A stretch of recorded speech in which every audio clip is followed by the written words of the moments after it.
Good morning and welcome to you all. You're all very warmly welcome to sunny Essex for today's talk on Jonah, Prophet for Today by our distinguished speaker, the Reverend Dr. Adrian Graffy. Welcome to all of you who are joining us in person from the Catholic Church of Christ the Eternal High Priest here in Gideon Park, as well as all our viewers watching from home on live stream, or indeed even those of you who are going to re-watch the recording of today's talk. I'd like to welcome you all on behalf of the Catholic Biblical Association of Great Britain, of which I am chair. Today's talk continues our recent series of studies on Scripture and is the first of our hybrid talks, available both in person and online. I'm very happy to introduce our speaker, the Reverend Dr. Adrian Graffy, who is a colleague and friend in the Catholic Biblical Association. As well as being the parish priest here in Gideon Park, Adrian is also a very eminent scripture scholar, a specialist in the Old Testament Hebrew Bible, particularly the prophets, having studied his doctorate at the Pontifical Biblical Institute in Rome, before returning to the UK, where he taught scripture at St. John's Seminary in Woolwich for more than 20 years. Adrian has been a member of the Pontifical Biblical Commission since 2014, contributing to the PBC's most recent document that he co-translated into English, entitled What is Man? A Journey Through Biblical Anthropology, and that was published by Darton, Longman and Todd in 2021. Adrian's also been very busy during the lockdown years, doing various things, including publishing a 2-volume commentary on the Sunday Gospels for liturgical years A, B and C, both for ordinary time and for the various feasts and festivals, again published by Darton, Longman and Todd. As well as that, Adrian's been tireless in organising numerous talks and study days here at Gideon Park, which are hosted on his What Good News website. So thank you, Adrian, for all the scriptural resources you've been producing and promoting over recent years. Today, Adrian has very kindly agreed to share with us some of his exegetical insights on the Hebrew prophets by drawing us into the deeper waters of the prophetic narrative of the book of Jonah. This morning's talk will be in 2 parts, and when we get kind of halfway in, Adrian will signal that. We'll have a short break at that point, but do come back after that. So I now welcome Adrian with thanks to begin today's lecture entitled Jonah, Prophet for Today. Thank you very much, Sean, and welcome to everybody, all those who are gathered here today, and also all of you watching via the live stream, and I trust you will be watching over the months and who knows, years ahead, once we put these talks onto the What Good News website. You might ask yourself, well, why are we spending all this time? And I might say to myself, why have I spent all this time over the last few weeks on the book of Jonah? It ain't necessarily so. The things that you're liable to read in the Bible, it ain't necessarily so. Now that's from Gershwin's Porgy and Bess. One of the verses says, "Old Jonah, he lived in a whale. He made his home in that fish's abdomen. Old Jonah, he lived in a whale. It ain't necessarily so." And I'm doing that not to just carry sort of interest and keep you awake, but because it raises the issue which I think is central to talking about Jonah. And that is the issue of genre. What kind of book are we dealing with? Now, Jonah is one of the 12 minor prophets within the Old Testament, the Hebrew Scriptures. We have the major prophets, Isaiah, Jeremiah, Ezekiel, and then the 12 minor prophets. And one of those is Jonah. And Jonah, however, is completely different from all the rest, major or minor, because it's not a normal prophetic book. he doesn't say much at all. He has 5 words. 40 days and Nineveh will be destroyed. That is the preaching of the prophet Jonah. So this is not a regular prophet. And it's not, well, who knows where this book should really be within the Bible.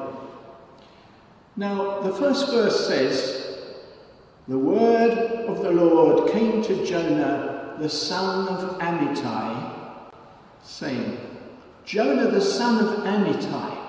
Jonah the son of Amittai, we find him mentioned in 2 Kings 14, where Jeroboam II of the northern kingdom of Israel has brought back territory of Israel which had been taken. And the writer says, well, this was according to the preaching of Jonah, son of Amittai, the prophet from Gath-Hepher. So we've got a Jonah, son of Amittai, who seems to be a historical character in the 8th century. And we can also squeeze out of that text of 2 Kings that he was a bit of a nationalist. It was great that they were getting their territory back and reclaiming their freedom and their sovereignty. However, Jonah, to whom the book is attributed, is not this Jonah, son of Amittai. I mean, let's go back to the question of genre. This is not a historical book. This, and I use the expertise of James Limburg, a commentary that I would recommend on Jonah, this is didactic fiction. And if we go back, even in Catholic biblical studies, going back to the early 20th century in Marie-Joseph Lagrange, he will describe Jonah in the same way, which was really quite a daring thing to do in the early 20th century. So our first question is, what am I dealing with? I'm dealing with a story, 4 chapters of story, well, 3 chapters of story, which teaches a lesson. So didactic narrative, didactic fiction, not historical narrative. As regards the date of Jonah, these are the traditional questions we ask at the beginning of a study or at the end of a study of a biblical book. The date of Jonah. Old Testament scholars love to say, well, it's post-exilic, it's a late book. Yeah, it is a late book. And how do we justify saying that? Jonah's views, this nationalist prophet or nationalist figure, are very much in keeping with the views of which emerge from Ezra and Nehemiah. Nationalist, anti-foreigner. Get rid of your foreign wives, they say. We can't have that. Don't want immigration. We want to be a pure nation. Ezra 9:2. The holy race has been contaminated. Now fit that with Jonah. Jonah says, what? I'm to go to Assyria? I can't go to Assyria. So one reason why we say it's post-exilic. And in the book of Jonah, that kind of nationalism is being challenged. And then what about the Hebrew? The Hebrew of Jonah is pretty easy compared with lots of parts of the Hebrew scriptures. But there is one little sign that it might be late Hebrew, and that is the use of sh, instead of asher. 1:7, 1:12, 4:10, which means because of me, for example, in 1:12, Bushali, that's late Hebrew. A further reason for it being late, which I think is also quite quite useful, is its dependence or its reference to Joel, the prophet Joel. We find that, and we'll come back to that. I've got two particular places where Jonah seems to be relying on the prophet Joel. Of course, the dating is not too important, but I think it fits into the culture and the history of the post-exilic time. So we've got 4 chapters to look at. I'll be using the Hebrew, I'll also be using the Revised New Jerusalem Bible, not because it's a perfect Bible, there is no perfect biblical translation, but because it's a recent, up-to-date Bible with good recent scholarship, and one of which the Catholic Church is rightly proud. The first verse, as I've already quoted, Vayhi devar Adonai el Jonah ben Amittai lemor. So the word of God came to Jonah, son of Amittai, saying, verse 2, Kum lech el Nineveh. Kum, get up. You remember Talitha Kum? Well, this is Kum. Kum lech el Nineveh. Get up and go to Nineveh, Ha'ir HaGadolah, the great city. There's lots in that. You know, the summoning of the prophet. Get up and go. You've got a message to deliver. But then it's to Nineveh.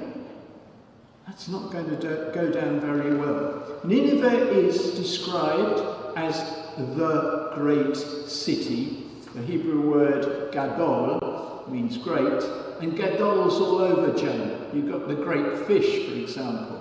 Everything's gadol, because this is an entertaining narrative. Oh, you go to the great city of Nineveh. No, this is not about precise measurements, etc. It's not about historical accuracy. It's about an entertaining story so that the people will understand the message. Go to Nineveh. Why Nineveh? Because Nineveh, the capital of the Assyrian Empire, is the arch enemy, was, until its destruction, the arch enemy of Israel. In 2 Kings 15, you can read about the involvement of the northern kingdom of Israel with Nineveh, and of course the destruction of that northern kingdom in 721 BC by Sargon. This is part of Israel's memory. This dreadful empire which destroyed the northern kingdom, and then, as we read in 2 Kings 18 and also in Isaiah, attacked Jerusalem. And as the annals of the king of Assyria at the time, Sennacherib, say, he shut up King Hezekiah like a bird in a cage. That's Assyria.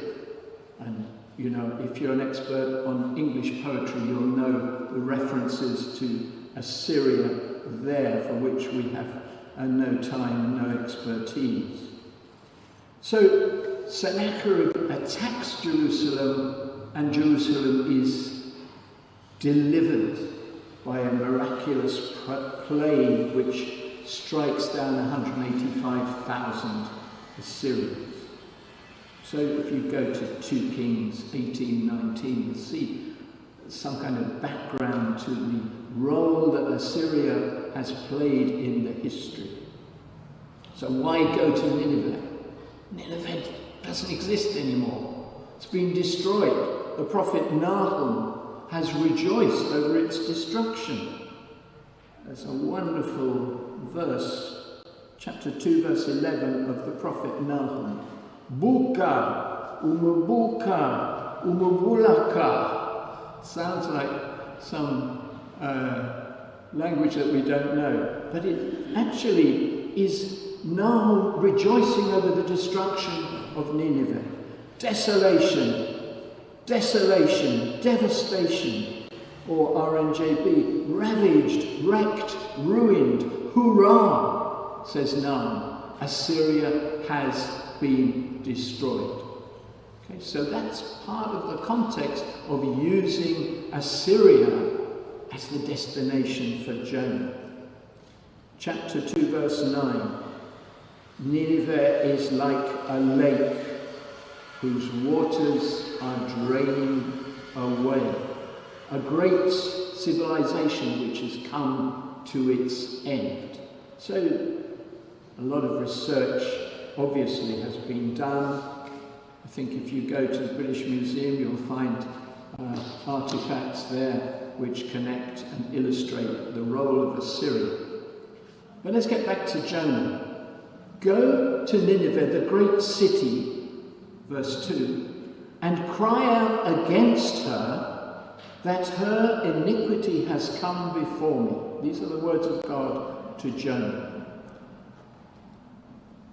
And so, this is the message of God. Alata ra'ata lefanai. Her iniquity has come before me. 3 words in Hebrew. Jonah will develop that eventually when he goes there in chapter 3 into 5 words. But that is the prophetic preaching of Jonah. 5 Hebrew words. And then we begin to understand the issue. Verse 3. He got up and he fled to Tarshish. To Tarshish from the face of the Lord. I must get away from this. I can't do this. I'm not going to do this. I'm not going east, I'm going west. Right? So instead of going hundreds of miles to the east, to Nineveh, he's going west, beyond the Straits of Gibraltar. Well, we don't know quite where Tarshish is. It's perhaps around the area of the river Guadalquivir, so you all know that from holidays, Andalusia. So it's beyond the Straits of Gibraltar. That's where he wants to go. But Tarshish, even though we can't identify precisely the location of Tarshish, it appears frequently in the Old Testament in references to the fleets of Tarshish and the kings of Tarshish. The ships of Tarshish were shattered by the east wind. Psalm 48, verse 8. And then in the time of Solomon, the ships of Tarshish came back to the ports, to the Mediterranean ports of Syria, Israel, with gold and silver and ivory and apes and baboons, perhaps peacocks. It's a word that is not completely understood. So Tarshish is far away, exotic, but also a dangerous place to be. If you are going east in the Mediterranean, ask Paul about that, the shipwreck on Malta, because of the winds coming from the west. Okay. He got up and he fled to Tarshish. He only went to Tarshish because he had to get away from God, and he had to get away from going to Nineveh. He couldn't go to Nineveh and preach. What? Tell them to change? No, I can't do that. Verse 3. He went down to Jaffa, and he found a ship bound for Tarshish. And he paid his fare, and he went down into it to go with them to Tarshish, away from the face of the Lord. Tarshish, Tarshish, Tarshish, keeps coming back 3 times already. Away from the face of the Lord. I must escape the Lord. And he goes down, actually goes down 3 times in verse 3 and in verse 5. He's going west when he should have gone east. He's going down away from the Lord. He'll end up further down still, in the belly of the fish.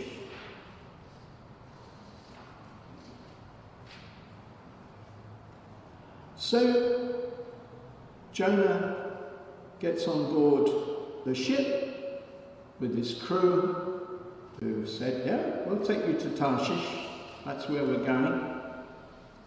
But the Lord is displeased.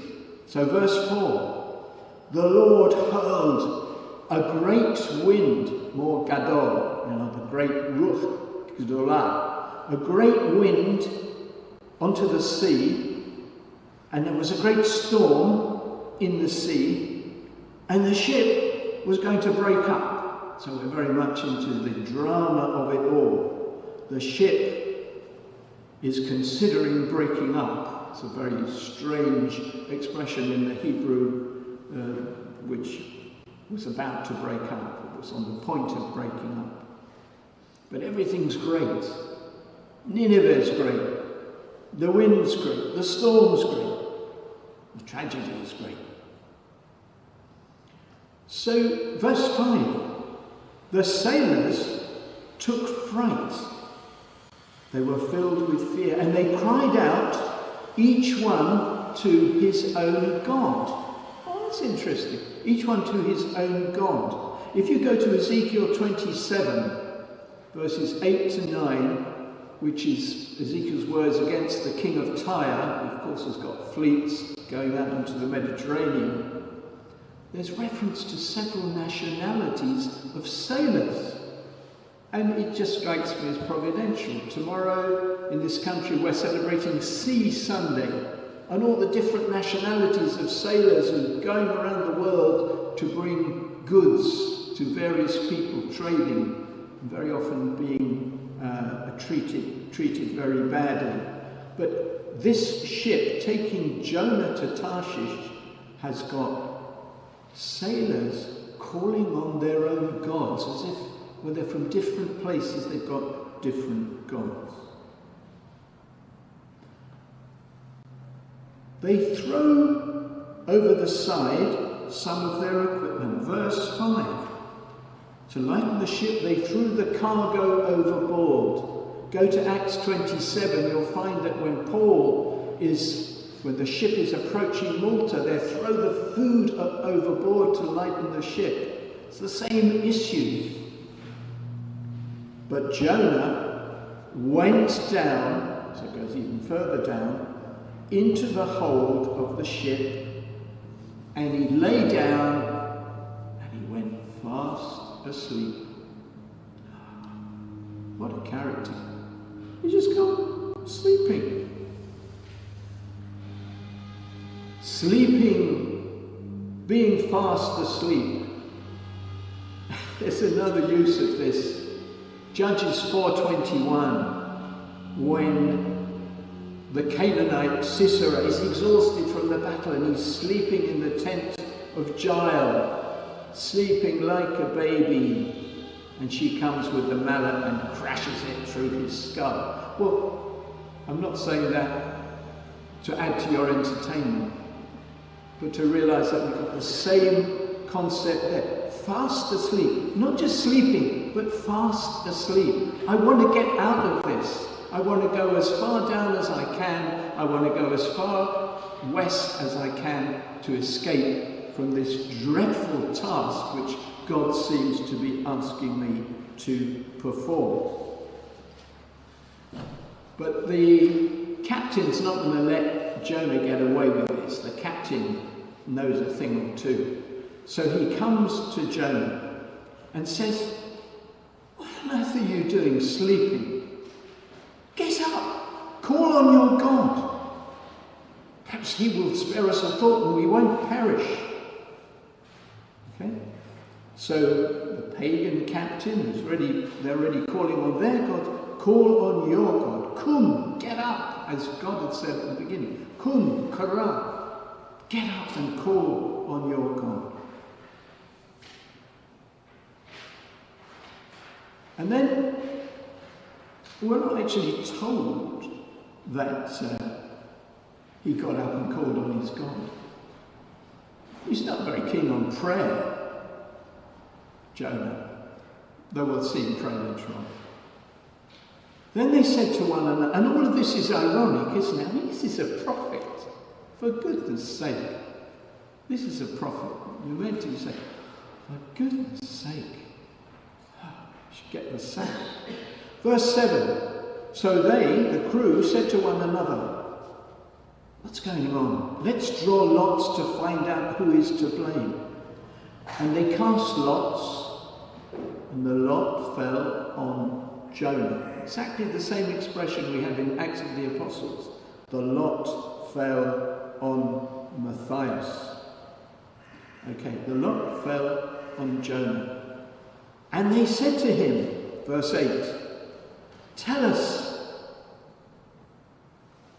what's going on. Why has this calamity come upon us? What's your business? What are you up to? Where have you come from? I know we picked you up in Jaffa, but where are you actually from? What's your country? What's your people? They're trying to work out what on earth is going on because they've got this suspicion that this strange man they picked up in Jaffa, sleeping through the storm, he's got something to do with this. So who are you? They say. Verse 9. Verse 9. Some words of Jonah. He said to them, I am a Hebrew, and I fear the Lord, the God of heaven, who made the sea and the dry land. So finally he's being a prophet. He's making his creed, profession of faith. I am a Hebrew. Why Hebrew? Abraham the Hebrew. In Exodus, the God of the Hebrews, the ancient name of the nation. So that this story has that sort of colouring which is, I am a Hebrew. It's the God of the Hebrews that's involved here.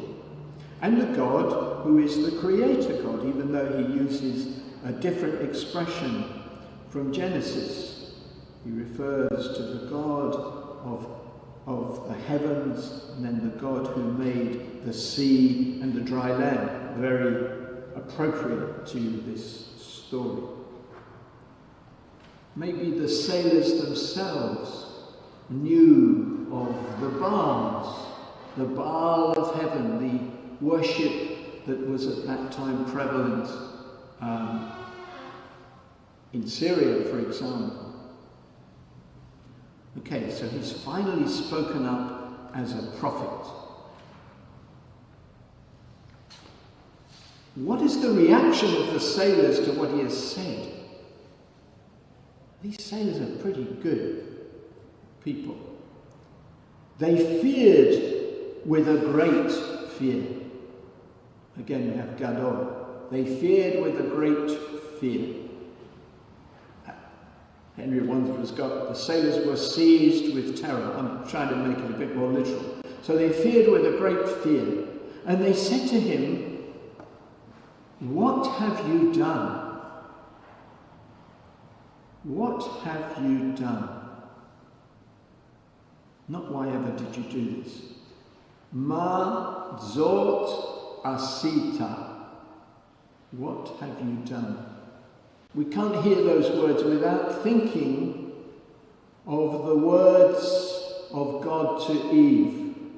Ma zot asit. What have you done? This is not a question. God knows what she's done. And these sailors know what he's done because he's already told them. As the rest of the verse says, they knew that he'd fled from the face of the Lord because he'd already told them. What have you done? So, what is going to happen? The sailors are actually more in tune with God and with morality and how people should react to God than Jonah is. Though Jonah is beginning to get the message. Because in the next verse, they say to him, "What shall we do with you? What shall we do with you?" They said to him, "What are we to do with you to calm the sea?" For the sea was getting rougher and rougher. And Jonah, in this moment, understands the situation and is willing to sacrifice himself. He said to them, "Take me and throw me into the sea, and the sea will calm down for you. Because I know that it is because of me that this great storm has come upon you." So we begin to feel a little bit more positive about Jonah. Jonah's at least going to own up. "Yeah, it's me. You just have to throw me overboard." But the sailors, these good folk, what do they say? What does it say about the sailors in verse 13? They rowed hard to try and reach the dry land, but in vain. I thought, no, let's try and get back to land and then we don't have to throw him into the sea. But the sea is growing rougher and rougher. God has plans about how this is going to work out. And then they pray. Verse 14. They call on the Lord. On the Lord? They call on the Lord. It's the God of Jonah. It's not their own gods. They call on the Lord. So that the text has here the tetragrammaton, for the name of God. They called on the Lord and they say, "Lord, do not let us perish for taking this man's life, for you, Lord, have acted as you pleased." If you read chapter 1, evaluating the characters, even Jonah comes out with a little bit of positive score, but the sailors absolutely do. They want to do what is right. They want to escape this dreadful storm, but they don't want to take an innocent life. So there's nothing else we can do. Verse 15, they take Jonah, they throw him into the sea, and of course immediately the sea was calm. I believe we should have perhaps made a reference to when Jonah is sleeping in the hold, to Jesus sleeping during the storm. There he was, asleep. But of course, Jesus then gets up and can calm the storm. But I wonder about that story in the Gospels. Is this a way of demonstrating here is one who is greater than Jonah? And how important Jonah is in the biblical tradition and in the New Testament. Because we tend to dismiss Jonah. Oh, Jonah, he lived in the whale. That's it. Oh, there's more to Jonah than meets the eye. Okay, so verse 16, finishing chapter 1. Once again, those men in the crew, they fear with a great fear. They feared the Lord. Of course, fear is not being afraid of, it's revering. It's standing in awe before God. That God has arranged this. And they made sacrifice to the Lord. Of course, the commentators said, well, how on earth could they make sacrifice to the Lord on the ship? Well, once again, I'll point you to Paul, Acts 27.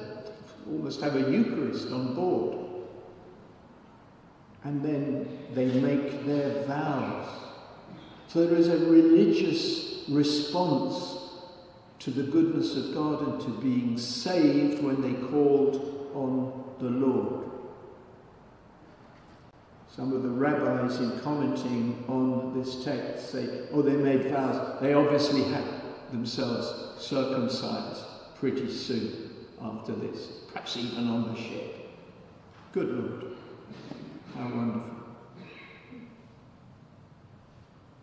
Yeah, Rabbi Eliezer, they did the circumcision and they had a blood offering to make. See all the questions that come out of Jonah, but that's not one we need to stay very long with, I don't think.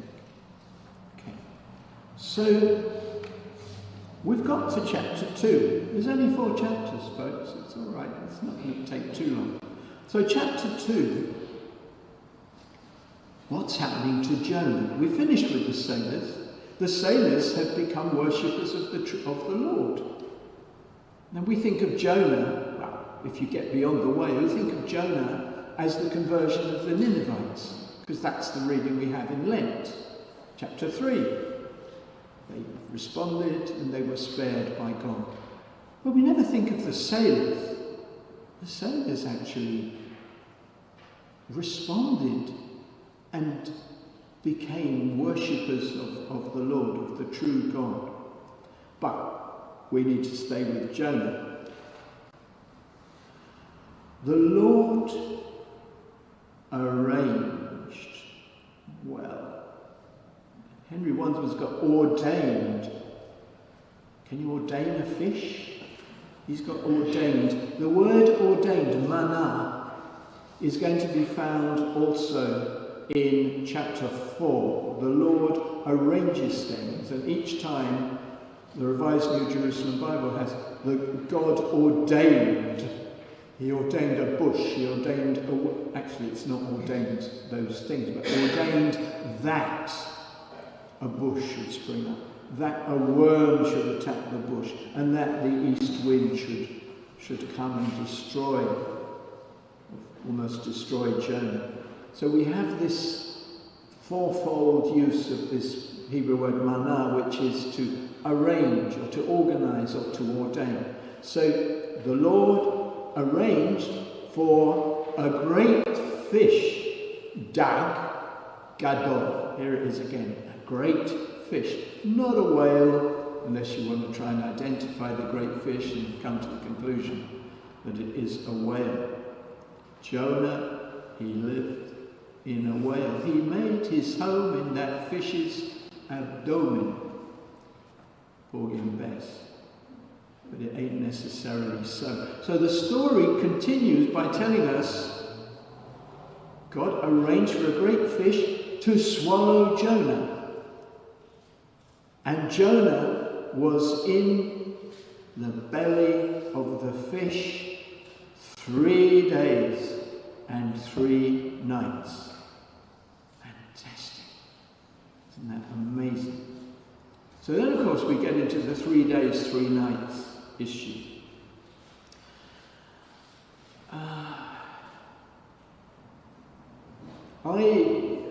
Reading this, I was thinking, well, when does the issue of death and resurrection come about in interpreting this verse of Jonah? 3 days and 3 nights. And I got in touch with Sister Margaret Shepherd, who for decades has worked with Jewish-Christian relations. And she asked her rabbi friends, because I thought I was going to have to get into Midrash and all of that. And the Midrash of Jonah is, I don't know, something like 7th, 8th century. It's well into almost medieval times. And one of these rabbis wrote back very quickly and said, well, all you need to do is to look at the Psalm of Jonah, chapter 2, verse 3, which says, chapter 2, verse 3, I called from my distress to the Lord, and he answered me. From the belly of Sheol I cried out, and he heard my voice. Sheol is the place of the dead. So it didn't take much to sort of interpret that in the way that, yeah, they're already thinking of death and resurrection. So that's what That's what I would suggest to you. That obviously this part of the story being 3 days and 3 nights in the whale and coming out alive into dry ground, this is about death and resurrection. Though that is not, as we'll see, the main point of the story of Jonah. But let's stay with this for a time. 3 days and 3 nights, we do have the famous text of Hosea 6:1 and 6:2 about being saved on the 3rd day. But I prefer to go straight to Jesus, because Jesus, Matthew 12:40, they won't be given any sign but the sign of the prophet Jonah. Just as Jonah was in the belly of the sea creature 3 days and 3 nights, so will the Son of Man be in the heart of the earth 3 days and 3 nights. So Jesus uses it in reference to death and his own death and resurrection. And that took me off on a bit of a tangent, thinking, well, when St. Paul says in 1 Corinthians 15 that he died, that Christ died according to the scriptures, and that he was raised on the 3rd day according to the scriptures, then we ask ourselves, what scriptures? What scriptures? Death and resurrection on the 3rd day. The first candidate is Jonah. 3 days, 3 nights, and then being delivered. So, and I think it's a text that in interpreting the Gospels, we've kind of put it to one side. Oh, well, that's Jonah. Who knows? Okay. And in the belly, and we're going to leave him in a moment, in the belly of the whale, praying. We're going to have a break. Verse 2, chapter 2. Jonah prayed to the Lord his God, not just the Lord God, to the Lord his God. I think there's a deliberate reference there. Well, we're talking about the God of Jonah, who's now become the God of the sailors. Even though Jonah's a hopeless prophet, he's actually got all these sailors recognizing his God. Or maybe I just want to be kind to Jonah. He prayed to the Lord his God, and he said. And then, folks, you'll be pleased to know that we're going to fast forward the next 10 verses. We're going to fast forward through chapter 2. And that's because what we have there is a psalm. We don't know where it came from, but I took encouragement from the Jewish Study Bible, which refers to these verses of chapter 2 as a pastiche of verses taken from the Psalms. Now, if you're calling something a pastiche, you're saying that's not as important as the main text. Okay? So the story of Jonah has had this psalm interpolated, injected into it. Except that there are some pretty good verses in that psalm, which you could say, verse 3, the one we've already seen, from the belly of Sheol I cried out. I called to the Lord in my distress. Some of them are literally taken from Psalms. You can match them up. Psalm 120, Psalm 42, Psalm 116. So you could make a whole study of the Psalm of Jonah, the prayer of Jonah in the belly of the whale, and discover similarities with the Psalms. But what I'm going to do is say, no, we're going to take what I think is probably the majority opinion of scholars. This is something which has been interpolated. It is a pastiche of verses. However, I want to challenge you before we have a break and say, that's what happens in Scripture. No? You've got a narrative and you want to sort of enliven it a bit. Well, let's have a song. Let's have a psalm. So Hannah, at the birth of Samuel, 1 Samuel 2, you've got the Canticle of Hannah. It's got nothing to do with the birth of Samuel, except that she does talk about the barren woman bearing 7 times. So that's the way it's got in there. And you might like to consider whether some of the canticles in the New Testament have actually been inserted into the narrative. Certainly you would have Raymond Brown on your side in considering that. But I'm not going to make that any more explicit. At the end of chapter 2, God says to the fish, God commands the fish, and God speaks to the fish, and the fish vomits out Jonah onto dry land. So we're going to leave him to dry himself off, have a bit of a kip on the beach, and we'll come back and see what happens in chapter 3 and chapter 4. So we're going to have just, I think, a 10-minute break now. Thank you very much.